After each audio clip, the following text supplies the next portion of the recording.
Se lo adelantábamos antes de la pausa. ¿Es conveniente ocupar los celulares dentro de las aulas de los establecimientos educacionales? Bueno, en Francia el lunes el Parlamento aprobó la prohibición del uso de estos dispositivos, celulares, iPad, relojes inteligentes dentro de las aulas, una medida que ha generado polémica. Era una promesa de campaña de Macron que se hizo efectiva, tuvo el apoyo en el Parlamento y que ahora algunos hablan de replicarlo aquí en Chile. ¿Se puede o no?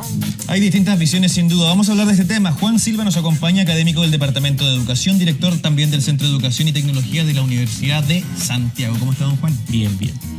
La pregunta, bueno, partamos sincerando nuestras posturas. ¿Es bueno o es malo? ¿Es conveniente o no es conveniente utilizar teléfonos en las distintas clases en los establecimientos de nuestro país? Yo creo que es bueno siempre que esté regulado en qué momento de la clase se utiliza, para qué se utiliza y que esa regla esté clara. Por ejemplo, no sé, pues iniciamos la clase, todos los celulares apagados para que no suenen, ¿cierto?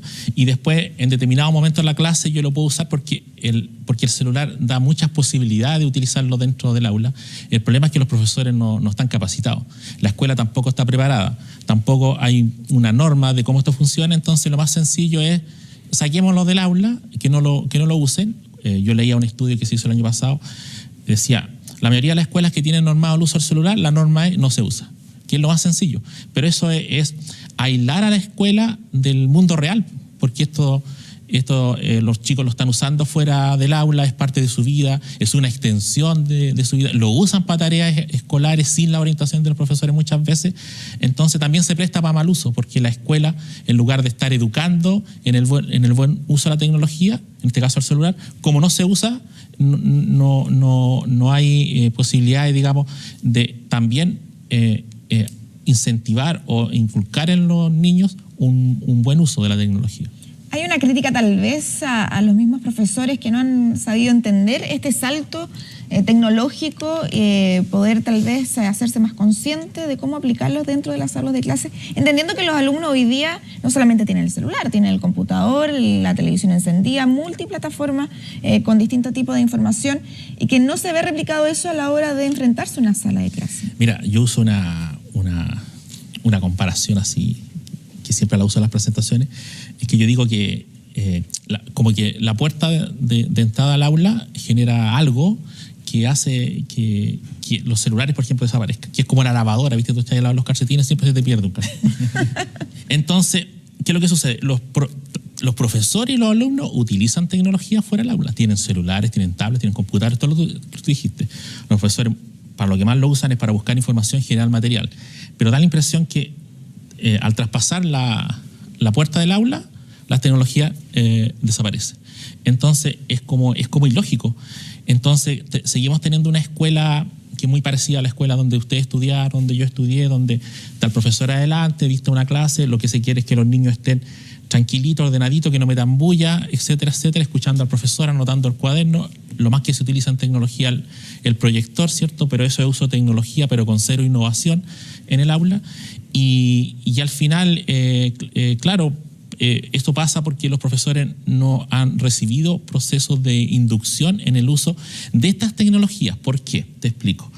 Porque si usted ubica en el proyecto Enlace que entregaba computadores, claro, ahí en ese momento, estaba hablando de los 90, se le dio una formación a los profesores, pero con otros dispositivos tecnológicos que eran llevar a los alumnos al laboratorio de computación. Ahora, el avance tecnológico nos resolvió un problema educativamente, en el sentido que el alumno puede llevar la tecnología al aula. Antes teníamos el problema que teníamos poca tecnología para muchos alumnos, porque ese laboratorio tenía 15, 20 computadores para un liceo grande, ¿cierto? Ahora, ellos tienen la tecnología, la pueden llevar al aula y la escuela se niega a usarla. Y se niega a usarla básicamente porque los profesores no están preparados, porque los directores no son capaces de liderar proyectos donde esto se incorpore. Don Juan, pero cuesta entender de que en Francia los profesores no estén preparados. No estamos hablando de un país tercermundista, estamos hablando de todo, o sea, es todo lo contrario. Ellos hablan de que en las aulas, démosle un punto también a esta medida, porque finalmente fue una promesa de campaña y esa promesa de campaña probablemente le provocó o generó votos para Macron. Habla de la distracción y estaba leyendo incluso que hay colegios que lo prohíben, pero de hecho lo prohíben para que los alumnos no lo ocupen en los recreos. ¿El por qué? porque quieren que se relacionen entre ellos y no con alguien que está afuera. Quieren generar finalmente una interacción educativa. Sí, lo que imagino que algún punto positivo tendrá la medida. Entendiendo de que, insisto, estamos hablando de Francia, que precisamente no es un país que se ha hecho conocido por no manejar las tecnologías que en este momento están abundando. Lo que pasa es que ahí uno no sabe tampoco las presiones políticas que hay, porque los gremios de los profesores, por ejemplo, el gremio de profesores en Chile, el poder político que tiene es poquísimo. Yo he estado en otros países, por ejemplo, en Argentina, el gremio de los profesores mueve la política pública en educación. Acá no, en México también. Pero yo creo que básicamente es porque no hay yo creo que básicamente porque los estudios que yo he visto en toda la materia dicen exactamente lo contrario, que motiva, que te amplía las fronteras del aula, que se produce más interacción fuera del aula, incluso con los compañeros, con el profesor, que pueden producir material, pueden compartir, que te ayuda a es que aquí yo no entiendo al gobierno francés, te lo explico. Hay una normativa europea que dice que la competencia digital es una competencia básica para cualquier ciudadano en el siglo XXI. Así como lenguaje, matemática, inglés, la competencia digital es básica. Después, el mismo Parlamento Europeo definió un estándar para eso, que tiene 5 dimensiones: buscar información, la parte técnica, la parte social y ética y el comportamiento social, que tiene que ver con el ciberbullying, que por ahí también aparece, etc. Y lo más curioso de todo el caso, que preparándome ayer para esto me acordé que la UNESCO, con sede en París, organiza todos los años un congreso mundial sobre el mobile learning, que tiene que ver cómo utilizó el móvil para los aprendizajes. Entonces, si está todo eso andando y moviéndose y todo lo demás, yo creo que hay razones por lo que ellos la tomaron que pueden ser entendibles. Por ejemplo, que lo que dices tú, porque se pierde la motivación. Pero la motivación se pierde. A ver, entonces tú me estás diciendo, yo voy a sacar el celular del aula, entonces van a estar todos los niños motivados. No, pues la motivación no tiene que ver con el aparato, la motivación tiene que ver con la clase que hace ese profesor. De hecho, a lo mejor el mayor desafío para el profesor sería hacer una clase tan motivadora que los alumnos no se animen a tomar el celular en ningún momento de la clase, porque están tan motivados y tan involucrados en lo que el profesor está haciendo que no se van a distraer con el dispositivo móvil. Entonces, yo creo que tendrán sus razones, las desconozco quiénes son los asesores que él tiene en esta materia. También, como te decía inicialmente, desconozco las presiones políticas que ejerce el sindicato de profesores, pero yo creo que es una medida que no debería tener resultados muy positivos. Porque la competencia digital, esta que yo te contaba, es la escuela la encargada de desarrollarla. Yo creo que también los apoderados, los padres deberían participar, y de hecho deberían participar. Entonces tú dices, entonces, ¿cómo van a lograr los estándares de competencia digital al ingreso de esos estudiantes de la enseñanza secundaria y la enseñanza media si no están usando la tecnología en el aula? Porque esos estándares definen lo que deberían saber al término de las básicas, al término de la media, en el caso nuestro. Entonces, yo por eso creo que digamos, yo creo que en algún momento van a rectificar o lo van a repensar. Y llevándolo al capítulo chileno. Sí. Porque es difícil tener un Fórmula 1 si no sabemos manejar. ¿Sí? Tener esta tecnología en las aulas con profesores que quizás no están preparados para tenerla. ¿Es correcto en este momento en Chile utilizar teléfonos en los establecimientos o tenemos que primero vivir un proceso para que recién podamos utilizarlo y finalmente el aparato no se transforme en una distracción para el alumno? Yo creo que hay etapas. Por ejemplo, te voy a contar una experiencia. En el colegio de mi hija, está en tercero medio, prohibieron el uso del celular. Bueno, yo hablé que no estaba de acuerdo, pero nadie me hizo caso, porque muchas veces los apoderados también están de acuerdo con que lo elimine. Y cuando llego a la casa y le cuento, y me dice que efectivamente hay profesores, sobre todo los más jóvenes, que sí lo usan. Les mandan materiales, les resuelven dudas, etc. Entonces, al final, yo creo que a lo mejor generacionalmente, en un X lapso de tiempo, y además la presión social y mediática que hay, va a lograr que eso, porque yo creo que los que están liderando todo este tema de no uso, etcétera, suelen ser generaciones más avanzadas, que no tienen la formación y que no se quieren preparar. Y por otro lado, también sucede que en las universidades, por lo menos en la que yo trabajo, sí trabajamos entregándole, porque esto es fundamental, que los profesores jóvenes, los que se están formando, sí salgan con las competencias para usar las últimas tecnologías que se están usando, digamos, en el aula. La mayoría de los profesores que hoy día están en el sistema educativo no tienen ninguna preparación. Y el proyecto Enlace, como prácticamente desapareció, entonces dejó de formar a los profesores en el uso de tecnología. Entonces no hay nadie hoy día a nivel de ministerio que se haga cargo de formar a los profesores en ejercicio en el uso de las tecnologías. No hay nadie. ¿Y qué nos puede aportar el teléfono ahora?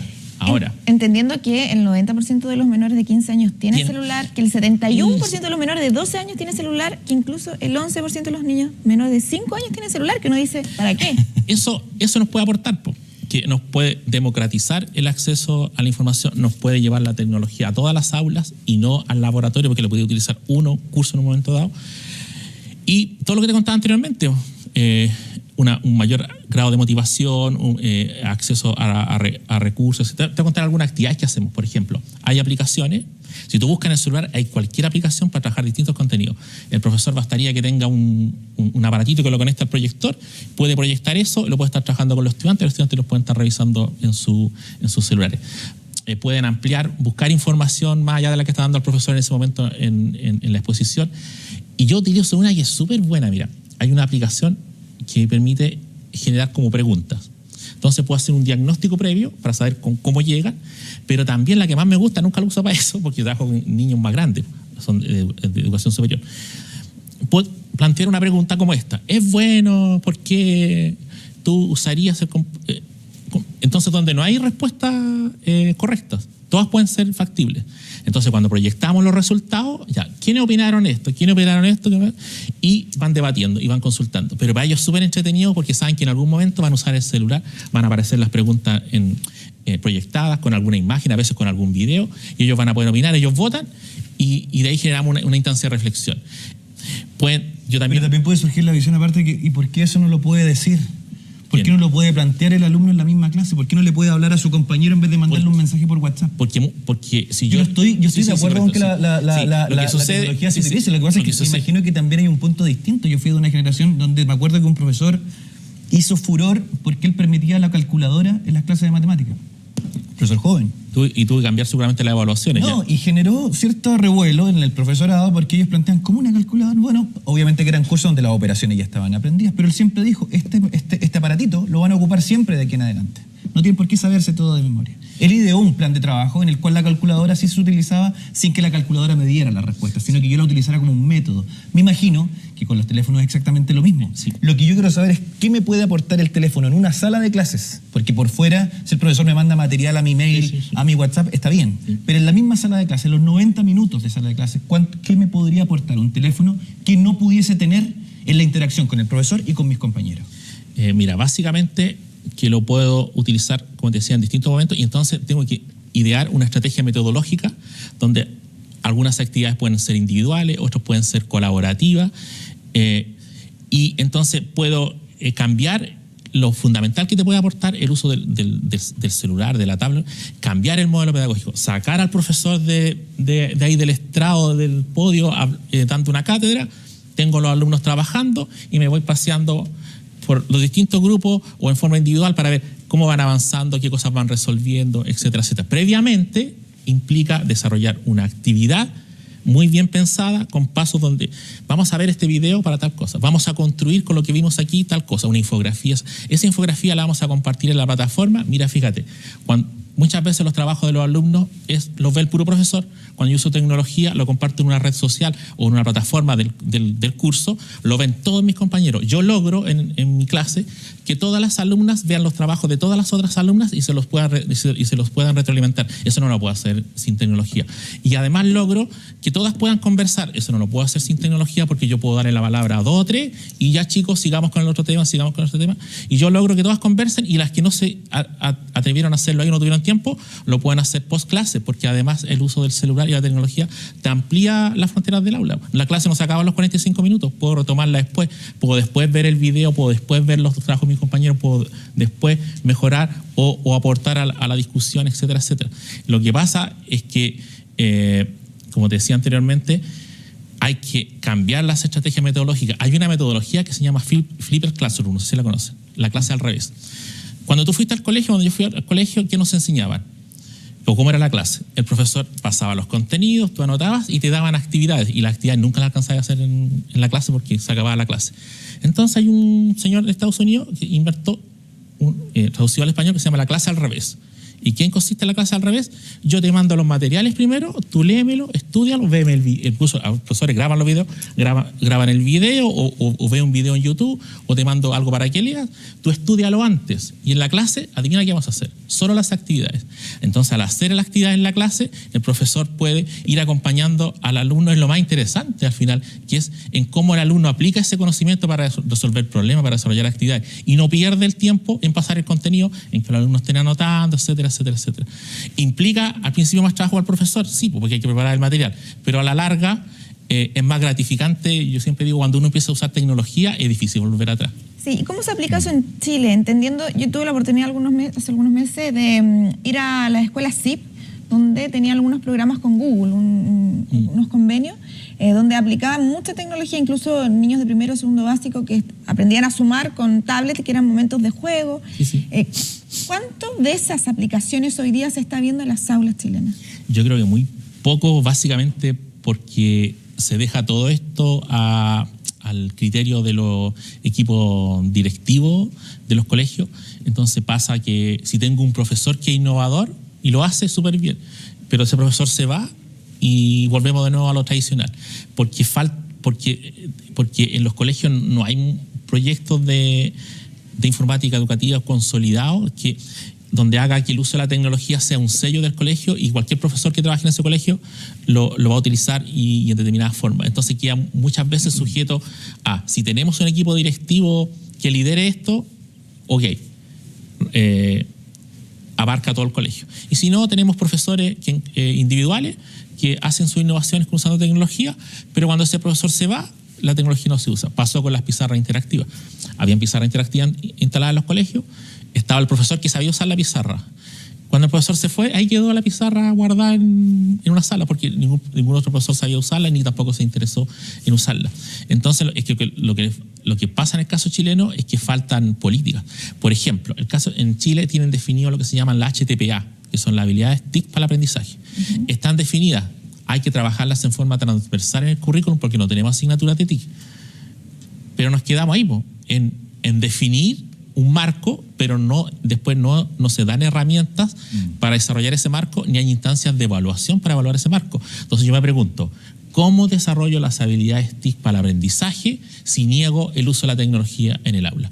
O si lo restringo al uso del laboratorio, donde con suerte van una vez a la semana, una hora. Entonces es muy difícil. Y después, claro, damos las pruebas internacionales del CIMSETIC y salimos súper mal evaluados.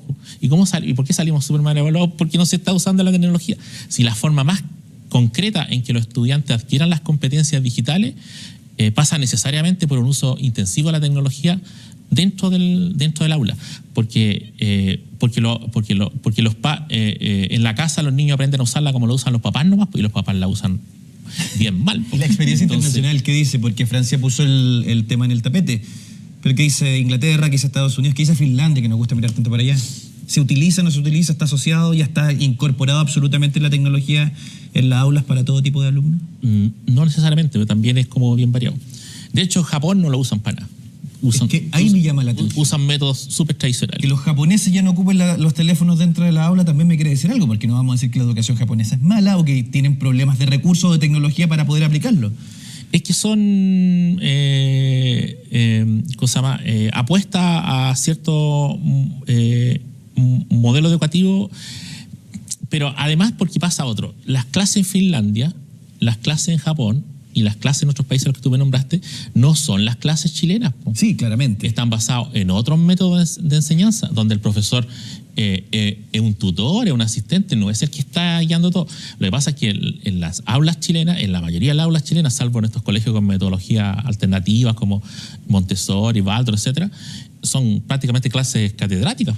Entonces, en el fondo, yo sí he visto, al contrario de lo que tú dices, a lo mejor no un uso tan intensivo como yo te decía en esos países, pero sí se utilizan como recurso. Hay un rincón en muchos de esos países donde hay tecnología, donde en algún momento la usan para buscar información, para complementar, etcétera. Pero a lo mejor, como tú dices, no es que todos los niños en todas las clases en esos países la estén usando, pero hay espacio donde se utiliza, o el profesor la utiliza en la medida que él lleva tecnología para provocar ciertos efectos en los alumnos, como motivar, como para generar espacios después de discusión o de reflexión, etc. Ahora, como te decía anteriormente, es que la única forma de lograr la competencia digital y en forma ordenada es que la escuela se haga cargo de modelar un buen uso de la tecnología. Porque yo nunca dije que hay que usarlo en todas las clases y durante toda la clase. Es un recurso más que el profesor tiene que incorporar a su docencia y utilizarlo en la medida que sea un elemento que le aporta. Ahora, yo quería tocar un tema que aparece ahí también en lo de ellos, que tiene que ver con el bullying, porque realmente también se culpa al celular por el tema del bullying. Y en realidad es que el chico que aprendió a hacer bullying no aprendió porque tenía celular. Lo que pasa es que el celular te lo amplifica, porque tengo la posibilidad de publicar estos mensajes, ¿cierto? De llegar a más gente, etcétera, etcétera, porque realmente también le cargamos cosas negativas, pero que son cosas de la sociedad en general, que no tienen que ver con el aparato. En estricto rigor, cuando alguien hace la pregunta si la tecnología o si el celular produce aprendizaje o mejora en la educación, la respuesta tajante es no, porque él no hace nada por sí solo. Lo va a hacer en la medida que yo haga un buen uso, y va a tener efectos negativos en la medida que yo haga un mal uso. Es como...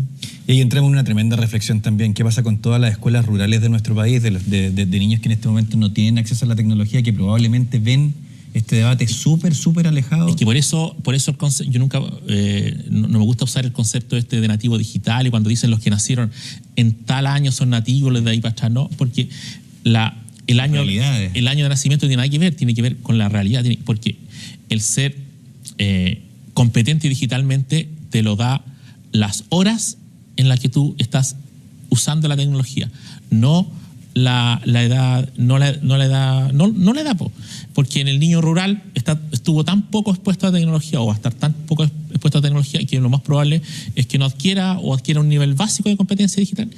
Y también, acuérdate, no solamente rurales, porque también aquí hay otro efecto que tiene que ver con el nivel socioeconómico de las familias, porque estos aparatos sin un factor de educación, que muchas veces en los sectores más vulnerables los padres no tienen, puede tener efectos negativos, porque si la escuela no está modelando un buen uso, estas familias son de escasos recursos, tampoco tienen esa formación, ese niño va a estar mal a deriva en función, o puede hacer un mal uso de la tecnología. No así en la familia donde ya los padres son profesionales, donde tienen otra formación. Sí, son realidades súper distintas. Entonces, en el fondo, claro, no solo el tema rural, sino que también el tema del sector socioeconómico donde provienen los chicos, el uso de los celulares también causa diferencia. De hecho, es más, hay estudios que dicen que el tema de la tecnología, al contrario de lo que se pensaba originalmente, que iba como a reducir la brecha, ha tendido como a ampliarla, porque a mayor nivel sociocultural de la familia, eso a los estudiantes le sacan un mejor provecho, y a más bajo nivel de la familia, esos estudiantes suelen sacarle un menos provecho o un nivel más bajo. Por último, en niveles hacia abajo, realmente había un computador en la casa para todos los hermanos, y en los niveles socioeconómicos altos había uno por cada uno, y con una wifi con mejor acceso, etcétera, etcétera. Entonces, al final de cuentas, lo que yo estaba mirando también es que ayer me mostraba un estudio que decía que el uso del celular en general tiene la posibilidad de si lo usamos bien, de democratizar y de dar como un acceso igualitario en este caso, como está hablando de la escuela, al conocimiento, a la formación, etcétera, siempre que lo usemos bien. Claro, el desafío está ahí, en generar políticas públicas que apunten también a eso. Muchas gracias por estar acá en Semana 24. Gracias a ustedes por la invitación. Gracias, don Juan. Yo igual el tema de eliminarlos los recreos me gustó. Que jueguen, que se embarren, que conversen. No, sí, eso está bien. Yo creo que ahí deberíamos hacer algo. Vamos a ir con el tiempo ahora, porque queremos ver cómo va a estar el clima en Santiago y por supuesto en distintos lugares de nuestro país. Basta.